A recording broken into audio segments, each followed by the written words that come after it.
আসসালামু আলাইকুম। যারা মালদ্বীপে আসতে আছেন বা মালদ্বীপে আসবেন তাদের জন্য একটা নিউজ, ফ্রি ভিসা আসবেন না। ফ্রি ভিসা আসলে সমস্যায় পড়তে পারেন এবং কি কোম্পানির নামে আসবেন। কোম্পানির নামে আসলে যদি 20,000 টাকা বেতনও পান কোনো সমস্যা নাই। আপনি কাজ করেন আর না করেন আপনি মাস শেষে 20,000 25,000 বেতন পাইবেন অবশ্যই।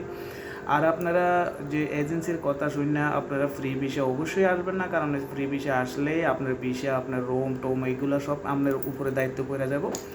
বিশেষ করে এরপর আপনি এখানে ফ্রি ভিসার লোকের এখন কাজ হয় না, ফ্রি ভিসার কোনো লোকে রাখে না এখন বর্তমানে সরকার। কারণ হয়েছে ফ্রি ভিসার লোক এক একজনের নামে লাগে, লোক লাগে 2 জন, হেরানে 10 জন।